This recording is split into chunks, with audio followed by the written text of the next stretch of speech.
It's a long keynote. I think what were we on, 2 hours 20 last week with Jensen. So as per what we always do, we just try and clip these down to what's relevant for enterprise, right? Which is the audience for the AI Outcomes podcast. But Thomas, how are you doing? Where are you? Hi, Ben. Thanks for inviting me back. I'm still in Mexico, one more week and then going back to the Bay Area.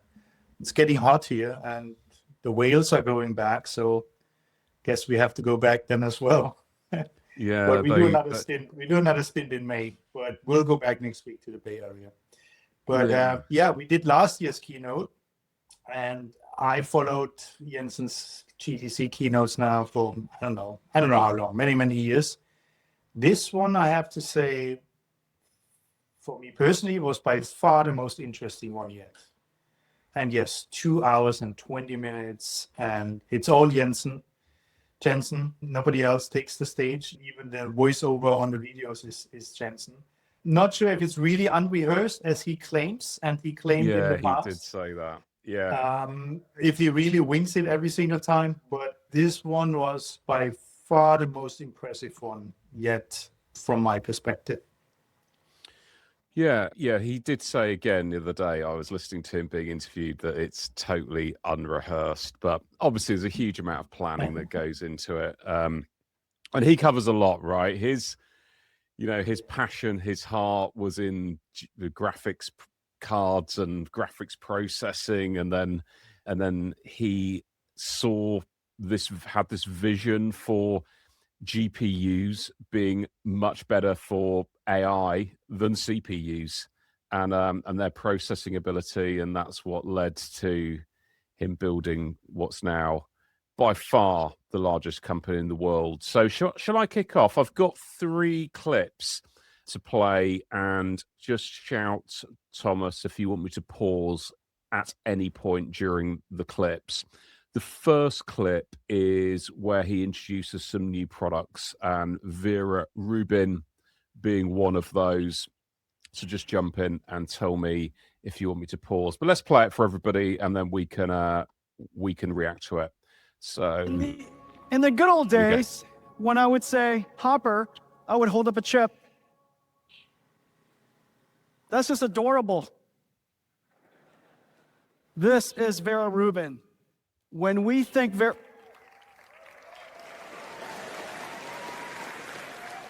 Rubin, we think the entire system, vertically integrated, completely with software, extended end-to-end, optimized as one giant system. The reason why it's designed for agentic systems is very clear, because agents, of course, the most important workload is it's thinking the large language model. The large language models are going to get larger and larger and larger. It's going to generate more and more tokens more quickly, so it could think more quickly. But it also has to access memory. It's going to pound on memory really hard. KV cache, structured data, QDF, unstructured data, QVS. It's going to be pounding on the storage system really, really hard, which is the reason why we reinvented the storage system. It is also going to use tools. And unlike humans that are more tolerant to slower computers, AI wants the tools to be as fast as possible. These tools, web browsers, in the future, they could also be virtual PCs in the cloud. Those PCs have to be, and those computers have to be as fast as possible. We created a brand new CPU that's designed for extremely high single-threaded performance, incredibly high data output, incredibly good at data processing, and extreme energy efficiency. It is the only data center CPU in the world that uses LPDDR5, and incredible single-threaded performance and performance per watt that is unrivaled. And so we built that so that it could go along with the rest of these racks for agentic processing. And so here it is. This is the Vera Rubin. Where is it? Here it is. Okay. So this is the Vera Rubin system. Notice since the last time, 100% liquid cooled. All of the cables gone. What used to take 2 days to install now takes 2 hours. Incredible. And so the manufacturing cycle time is going to dramatically reduce. This is also a supercomputer that is cooled by hot water, 45 degrees, which takes the pressure off of the data center, takes all of that cost and all of that energy that's used to cool the data center and makes it available for the system. This is the secret sauce. We're the only company in the world that has today built the sixth generation scale-up switching system. This is not Ethernet. This is not InfiniBand. This is NVLink. This is the 6th generation NVLink. This is insanely hard to do well. It is insanely hard to do, period. And I'm just super proud of the team. NVLink, completely liquid cooled. This is the brand new Grok system, and I'll show you a little bit more about it. This system, 8 Grok chips. This is the EP30. The world's never seen it. Anything that the world's ever seen is V1. This is 3rd generation, and we're in volume production now.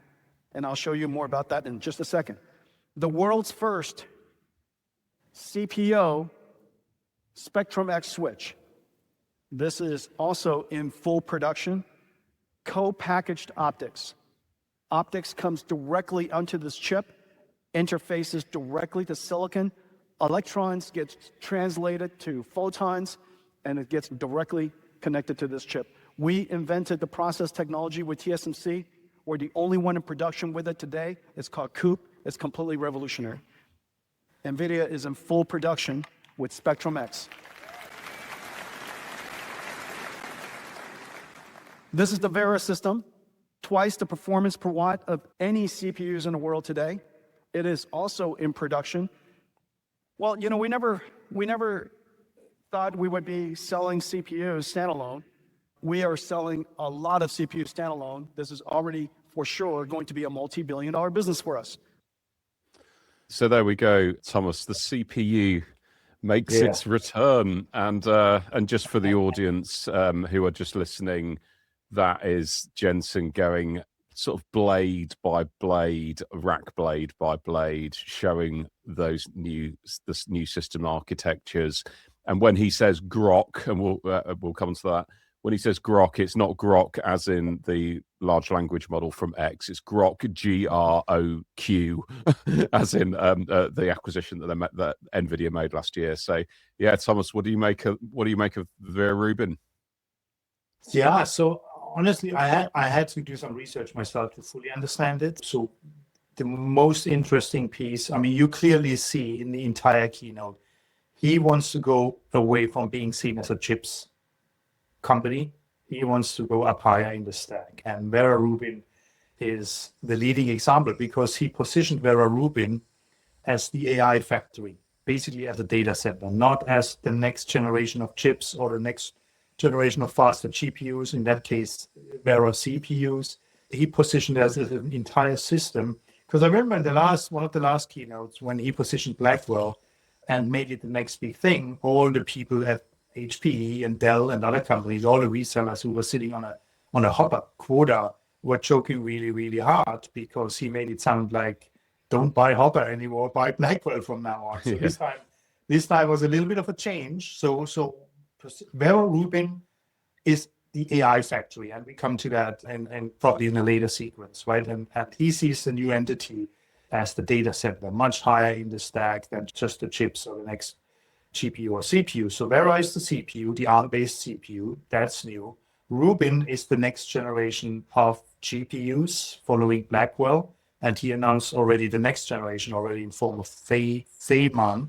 We'll come to that, but Vera Rubin consists of 6 different components, right? The CPU, the Vera CPU, the Rubin GPU, what he mentioned, the Spectrum-X, the NVLink, the Bluefield DPU, and the Connect-X, as well as the Grok. So it's basically an entire system of different components that is now positioned as what he calls AI factory, and we'll come to that. I mean, he goes as far to say every company in the future is token-based. I guess we will talk more about that, what that means. NVIDIA is an algorithm company. I mean, that's a new word for me as well, right? What is an algorithm company? He even said at one point that every SaaS company out there from now on becomes an AaaS company. And what he means by that is agent as a service rather than software as a service. So everything token-based. Every company in the world will consume tokens as well as manufacture tokens. I mean, there's some significant remarks that he made in that keynote that changes everything that we know about enterprise IT. Yeah, and that's a really good breakdown, Thomas. I mean, I must admit, it was just ultra complicated. But the way that you're right, it's the way that they went Hopper, Blackwell, and now it's not like Blackwell version 2. It's just a whole game change again to take into account of the AI agent. And this is all about being about He was very inference. carefully positioning Blackwell and Rubin together. At one point, I think he says Blackwell will do the scaling and Rubin will do the fine-tuning or the redefining.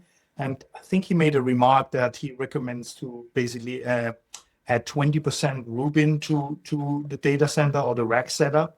He was very careful positioning those two. But Right. I heard some voices out there. People are still scared that it means some stranded capital because apparently the thermodynamics of Rubin are different than of Blackwell, and that can lead to some incompatibility. True or not, I'm certainly not an expert on all this, but there is the fear that there is some stranded capital in form of Blackwell now. Yeah, and I think what you said is absolutely right, Thomas, that when you listened to his keynote, it prompted you to go and do your own research. And I think you kind of have to, because you really have to get your head around what the technology is, what it's for, and then start thinking through what are the use cases for enterprise with this technology. And I'm guessing it's going to be enterprise with some significant money to spend. Obviously, the hyperscalers are one thing, but that for me is where my thought process goes next, is what are the new use cases that this is the unlock for? Yeah, and I'm sure we'll come to that. And we talked about that in previous episodes of your podcast about inference, right? I think at one point we talked about 2026 being the year of inference, and he emphasized that clearly. That was one of the main points in the keynote, was we're going away from training, we're focusing on inference, and that's where the AI factory comes in, where the token consumption comes in, where the token-based algorithm company comes in. This is all going in this direction. The thing I was missing, and I'll say that up front, and I was missing that in previous keynotes as well, is still no word on where should all the energy coming from. Yeah. He did not address the current significant memory and storage shortage in the market. Well, he talked about we need more storage, but he didn't address that. And I know that companies out there who are selling storage and memory are suffering because the manufacturing is simply not there, and the price is skyrocketed now to a point where they can't deliver their orders. So he didn't talk about that. And then again, but he's not addressing this. He will probably never do that. But I'm still looking for a really customer use case, right? Really drill down, have one customer on stage who goes into a use case that is really, really significant, how inference is changing the game, right? I mean, the Strait of Hormuz is blocked, oil delivery, oil prices are skyrocketing. How can AI help me, or the agent help me manage my supply chain better?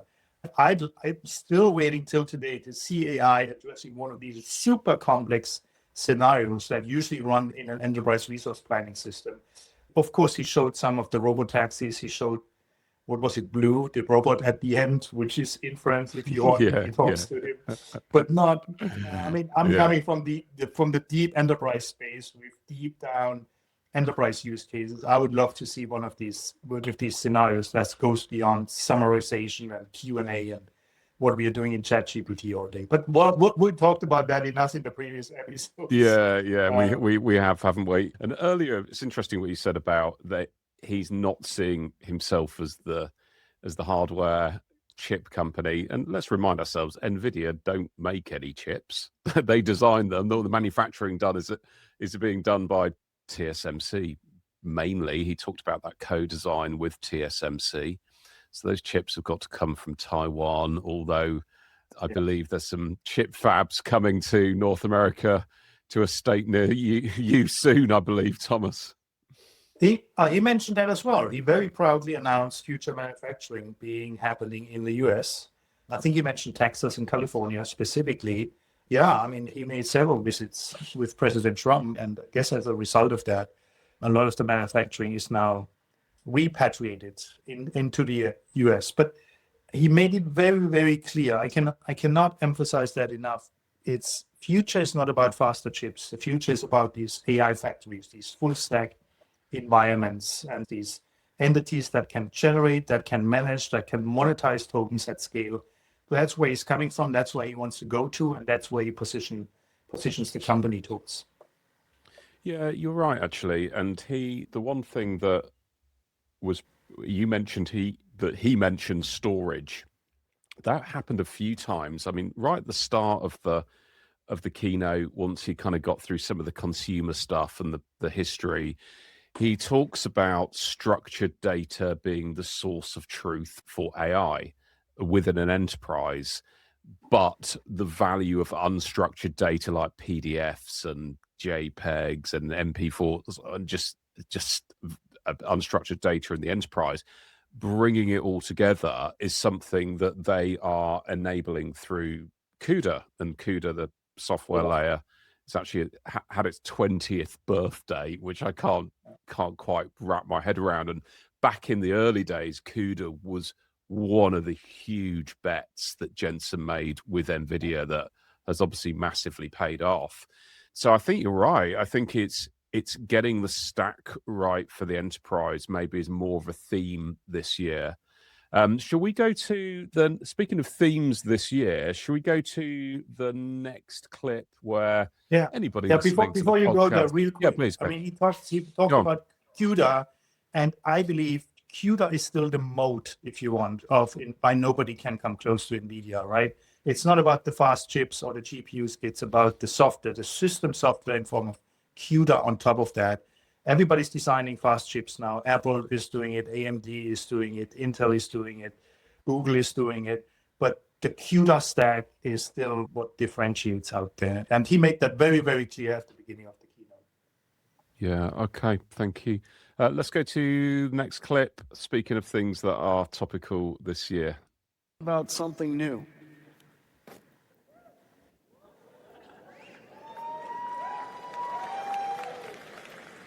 So Peter Steinberger's here, and he wrote a piece of software. It's called OpenClaw, and I don't know if he realized how successful it was going to be, but the importance is profound. OpenClaw is the #1, it's the most popular open source project in the history of humanity, and it did so in just a few weeks. It exceeded what Linux did in 30 years. And it's that important.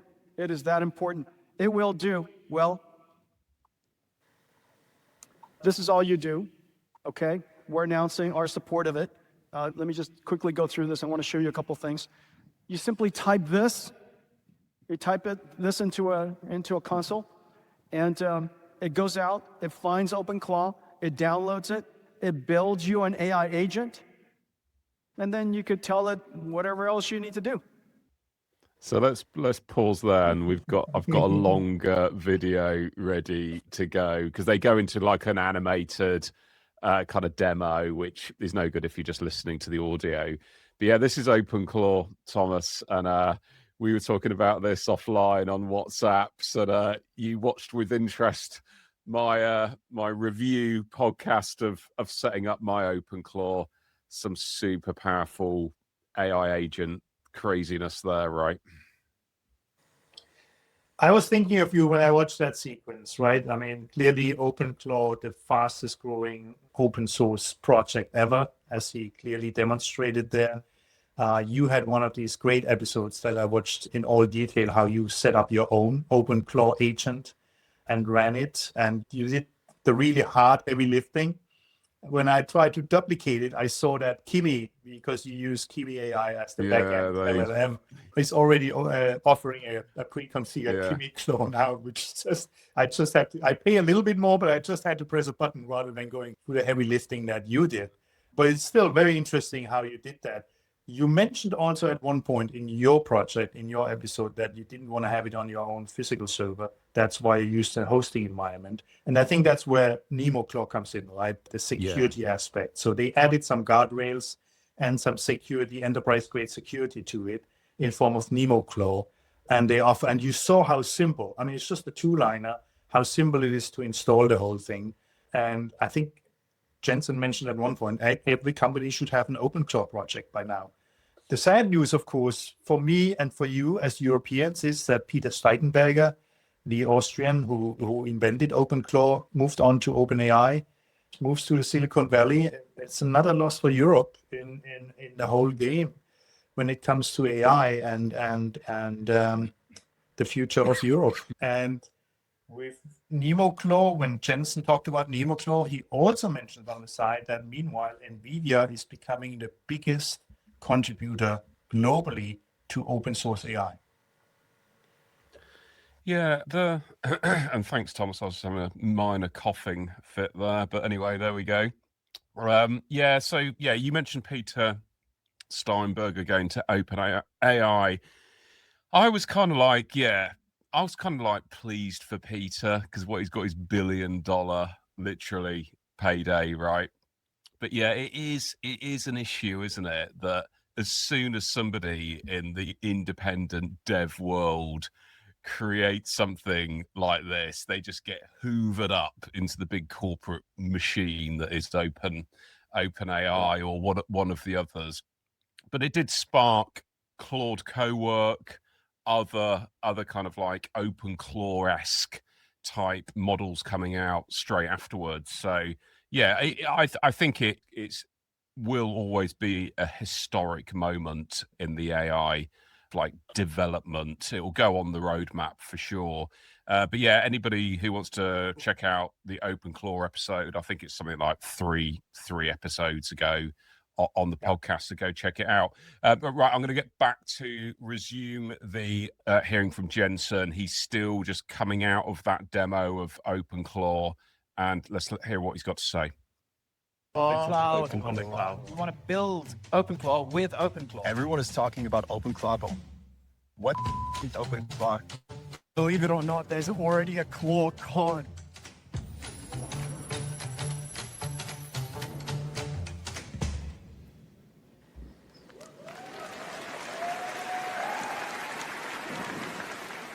Incredible. Now, I illustrated effectively what OpenClaw is in this way, and so that all of you can understand it, but let's just think what happened. What is OpenClaw? It connects, it's agentic system. It calls and connects to large language models. So the first thing it has resources that it manages. It could access tools, it could access file systems, it could access large language models. It's able to do scheduling. It's able to do cron jobs. It's able to decompose a prompt that you gave it into step by step. It could spawn off and call upon other sub-agents. It has I/O. You could talk to it in any modality you want. You could wave at it and it understands you. You could talk to any modality you want. It sends you messages. It texts you, sends you email. So it's got I/O. What else does it have? Based on that, you could say, in fact, it's an operating system. I've just used the same syntax that I would describe an operating system. OpenClaw has open sourced essentially the operating system of agentic computers. It is no different than how Windows made it possible for us to create personal computers. Now OpenClaw has made it possible for us to create personal agents. The implication is incredible. First of all, the adoption says something, all in itself. However, the most important thing is this. Every single company now realize, every single company, every single software company, every single technology company, for the CEOs, the question is, what's your OpenClaw strategy? Just as we need to all have a Linux strategy, we all needed to have an HTTP, HTML strategy, which started the internet. We all needed to have a Kubernetes strategy, which made it possible for mobile cloud to happen. Every company in the world today needs to have an OpenClaw strategy, an agentic system strategy. This is the new computer. Now, this is just the exciting part. This is So let me just pause there, because he was talking about what the OpenClaw is. And yeah, for me, it was just the big unlock of an AI that's able to go into email, go into files, go into calendar, to then text you via WhatsApp or Telegram, be proactive about your business. That was the moment for me where it just went, I was kind of blown away with the large language models and using those, but it suddenly just, you started to be able to genuinely give it tasks within your environment. But Thomas, yeah, as he's saying, every CEO is meant to now have an OpenClaw strategy, or sorry, CIO is meant to have an OpenClaw strategy. Yeah. And I think the reason why I picked specifically this example is coming back to his point about inference, right? The future is that the next decade in AI will be dominated by inference, not training. The business value is in inference. Inference will grow the demand. I think he mentioned a millionfold for compute. So it's all about inference. So that's a given, right? This is nothing necessarily new. But he pushed that point very hard. And agentic AI systems basically are inference systems, right? Because they basically they reasonably plan, they use tools, in his case even I/O, and this means also continuous token generation.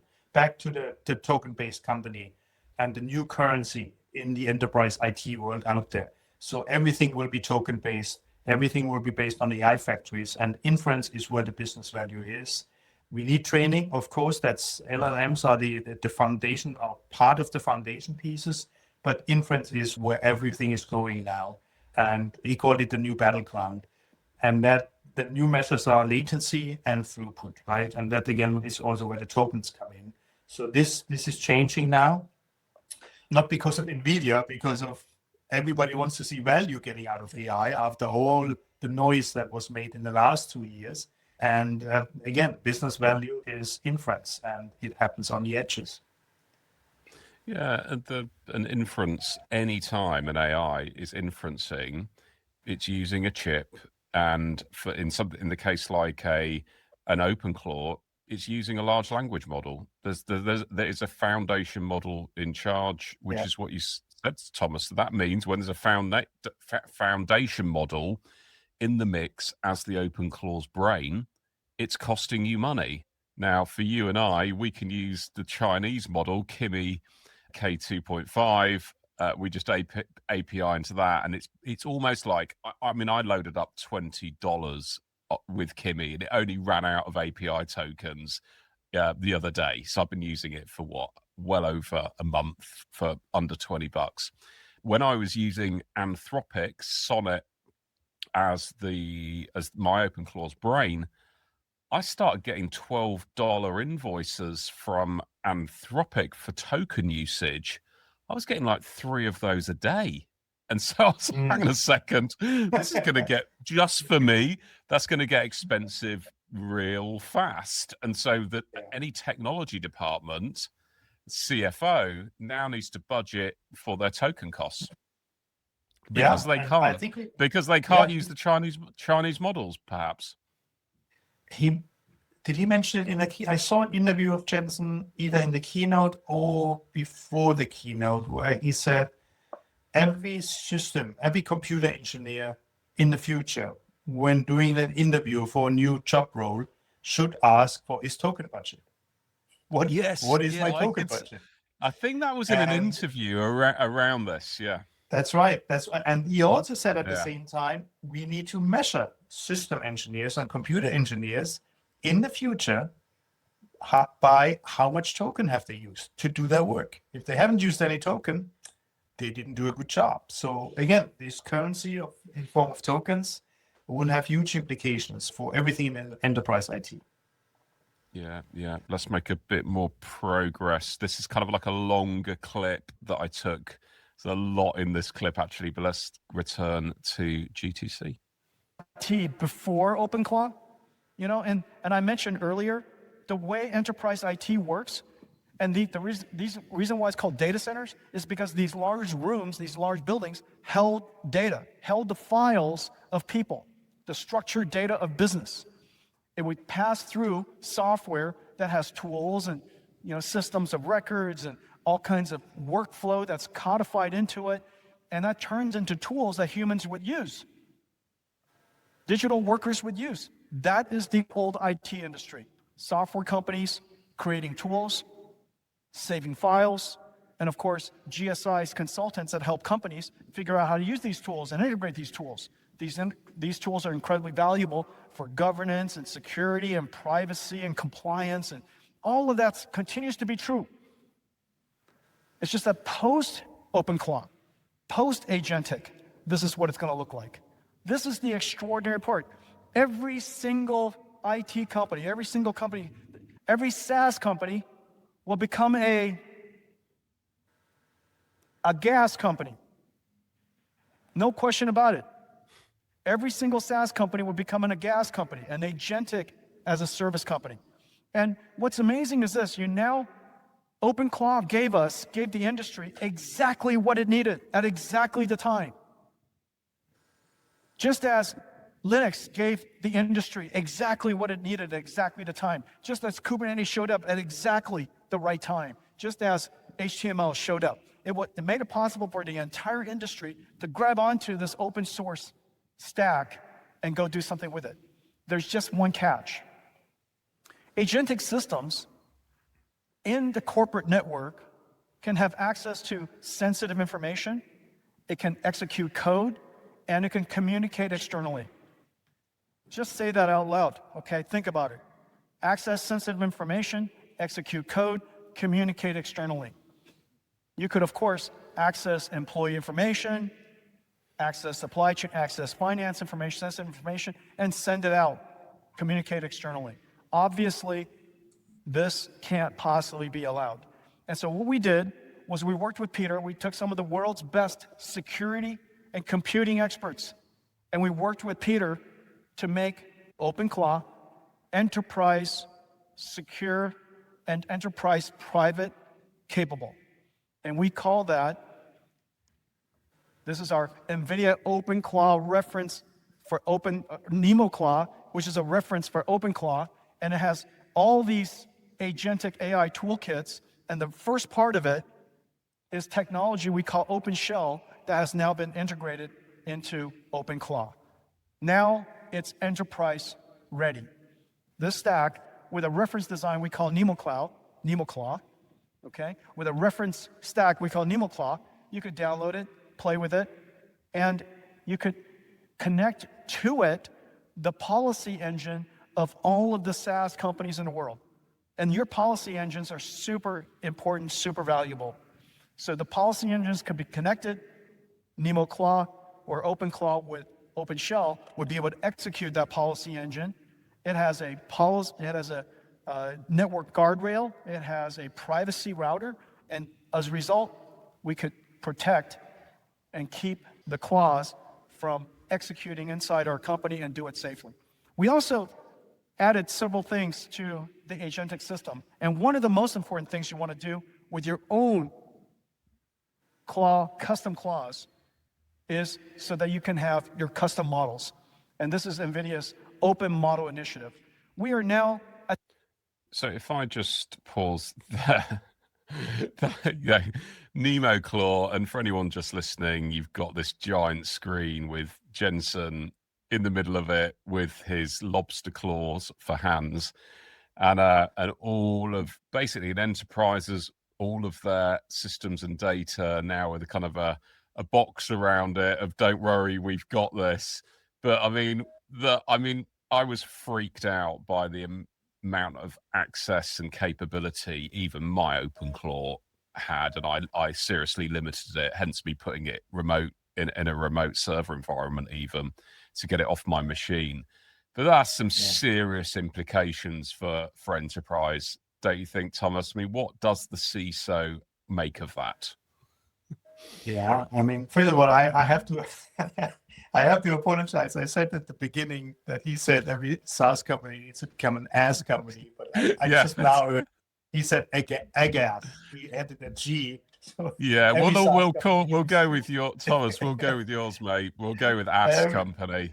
AgaaS company, agent as a service. Yes, and it's brilliant. All they did is basically taking the security policy of every individual company and use that as an intake to add a wrapper around OpenClaw, and made it enterprise grade secure. This is brilliant. It's, I don't know how easy or how difficult it was to do, but it's just brilliant. That was the missing piece, and now it's there. So every company, every enterprise company can now use either OpenClaw with that security layer, which is called NeMo Claw, or alternatively add it themselves. But since it's open source, I don't see a reason why a company should reinvent the wheel on that front. Yeah, and in terms of that vision that I think we've talked about since the start of the first episode we did together of this podcast, of the employee suddenly being turbocharged, being able to do lots of different job roles, to be able to initiate a research process, for example, that just runs throughout the night, to create code and sub-agents to do tasks. The empowerment it gives a really good employee who gets this technology, that's the OpenClaw is the unlock for that employee. Because they were great using like individual AI agents maybe, or getting large language models to support them day to day with a bit of generative capability. But OpenClaw is a different level of capability, but it requires the human to create the OpenClaw, to say to it, this is what I want you to do. This is strategically what's important for us. And just, it's almost like the integration of an AI agent with you as an individual team member. That for me is, that looks like real AI in an enterprise versus what we've seen to date. And if I can add to that, that goes back to the saying, will AI replace all the workers or all of us out there? Questionable, but certainly if workers who don't use AI, or in this case, the AI agent in form of OpenClaw, will be replaced by anybody who knows how to come to a job interview with an agent in hand. Yeah, for sure. And I highly, highly recommend everybody coming out of college and everybody looking for a job out there, be versatile in how to construct one of these agents. Look at your episode, for example, how to do OpenClaw, and go to a job interview with that knowledge in hand, because that will be essential and probably mandated very soon. Yeah, and how I approach that, I've got a daughter that's considering university and all that kind of step that most parents go through. I said to her, look, just here's my Lovable login. Go build a piece of software with it and vibe code. And she's like, what? Anything. What do you like doing? Anything. Just talk to it. And that's all you need to do with your son, your daughter, is just give them access to a Lovable's good because it spins up a really cool website, cool piece of software just right in front of their eyes, and they go, holy cow, that was amazing. And then you just leave them to it. They just start, prompting away. And that's just it, that's such an easy way to get into moving away from just large language model usage to cheat on your homework and all of that.